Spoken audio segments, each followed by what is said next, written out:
অন্তর্বর্তীকালীন সরকারের সময় থেকে নতুন করে আটঘাট পেতে শুরু হয় নিষিদ্ধ পলিথিন ব্যবহার বন্ধের আলোচনা। সিদ্ধান্ত হয় বাজারের সকল পর্যায় থেকে বন্ধ করা হবে পলিথিনের ব্যবহার। পলিথিন নিষিদ্ধের আটঘাট পেতে শুরু হওয়া অভিযানের পরেও সরেজমিনে কি পরিস্থিতি দেখতে আজকে ঘুরতে চাই রাজধানীর কারওয়ান বাজার। কারওয়ান বাজার কি নেই এখানে? পকেটে টাকা থাকলে সবকিছুই মিলছে এখানে। চোখ যেদিকে যায় সেদিকেই পলিথিনের ব্যবহার। তবে কি পলিথিন নিষিদ্ধ কেবল কাগজ কলমে? সবজি বিক্রির দোকান থেকে শুরু করে ছোট দোকান, বড় দোকান, পুরো বাজার জুড়েই পলিথিনের ব্যবহার চলছে হরদমে। বাজারের ময়লা বজ্র অপসারণের জন্য ময়লার ভাগাড়ে যাচ্ছে যে ভ্যানটি, সেটিও বলে দিচ্ছে খোলা বাজারে কতটুকু বন্ধ হয়েছে পলিথিনের ব্যবহার। ব্যবসায়ীরা বলছেন পলিথিনের ব্যবহার কমাতে সবার আগে বিকল্প মাধ্যম সহজলভ্য করা জরুরি।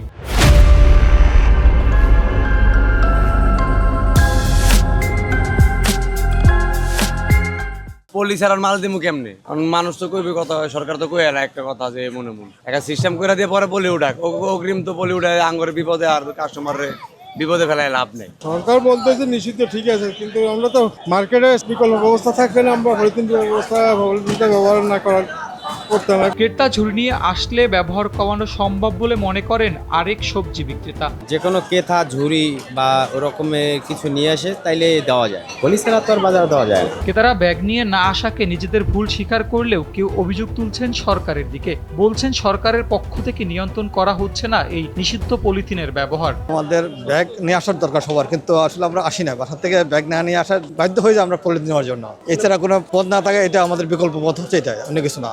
ওরা যদি ওরকম কাপড়ের ব্যাগ ইউজ করতে হলে আমরা কিন্তু কাপড় ব্যাগ নিয়ে যেতাম, কিন্তু ওরা পলিথিন নিচ্ছে বলে আমরা নিচ্ছি, অন্য কিছু নয়। আমরা তো ব্যাগ নিয়ে আসি না, আমাদের উচিত তো বাসা থেকে ব্যাগ নিয়ে আসা। পলিথিনে তো সবাই নিচ্ছে, এটা তো বন্ধ করতেছে না। এটা আমি মনে করি এটা আসলে ক্ষতিকর, এটা সরকারের সমস্যা। সরকারে সে সঠিকভাবে নিয়ন্ত্রণ করতে পারতেছে না।